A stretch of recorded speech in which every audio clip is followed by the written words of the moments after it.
Pensiero sommario. Ce ne sarebbero tanti perché, dato il personaggio, la personalità di Mario, quello che mi sovviene con molto piacere è quello di poter affermare che lui già all'età di 18-20 anni era divenuto una star della canzone napoletana, già con un contratto discografico, con una casa molto ragguardevole qual era la Durium, quindi una casa molto importante che non solo agiva sul territorio campano, ma in tutta Italia, in Europa addirittura. Incise Malofiglio, fece anche il retro di Malofiglio del 45 giri, visto il successo che aveva trovato il consenso nel pubblico, e incise ed ebbe anche un notevole successo anche lui, non solo a Napoli, proprio appunto perché si trattava della Durium, la sua casa discografica, quindi il brano Malofiglio fu venduto in tutta Italia e anche all'estero. Poi siamo, diciamo, a lui, prima ancora di Malofiglio, ne aveva registrato tutti e due. Successo cantato in primis da Sergio Bruni e da Maria Paris ad una manifestazione nazionale televisiva della RAI, Giugno Canoro precisamente. E quindi anche lui riscosse successo proprio con tutti e due. Poi Malofiglio in appresso,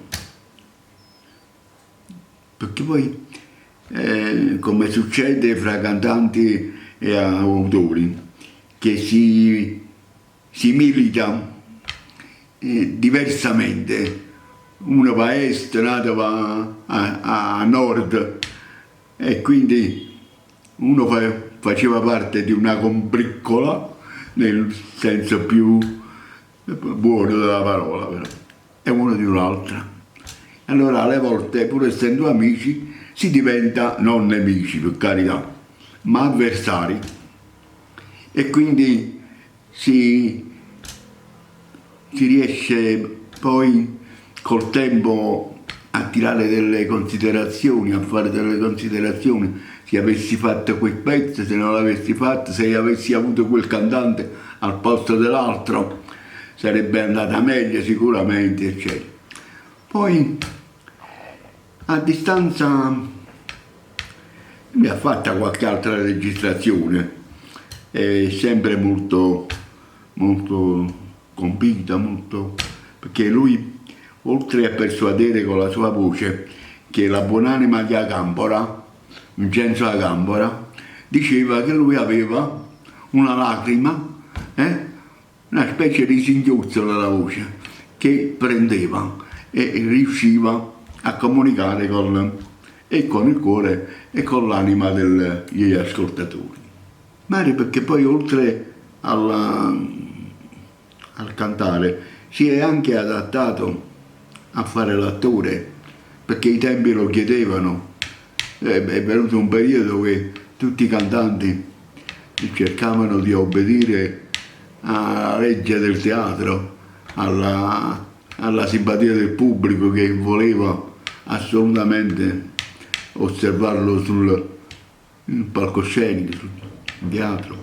E quindi lui si è bene difeso, perché lui insieme a Merola, a Pino Mauro, a Da Vinci, erano questi quattro che si contendevano e se lo dividevano, possiamo dire in parti uguali, per la simpatia, per il loro saperci fare, perché chi più chi meno, una volta dominato il pezzo, così che a volte non si sa mai qual è il pezzo che può più sfondare nelle simpatie popolari.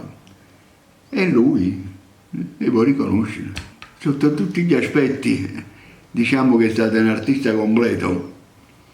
E se si trattava di, non so, che i cantanti a un dato momento avessero sentito la necessità di buttarsi nel fiume, si sarebbe buttato pure lui e tutti quanti avremmo visto una gara di nuoto.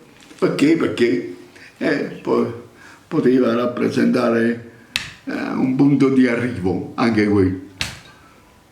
E poi come carattere è stato pure abbastanza sobrio, schivo, non molto,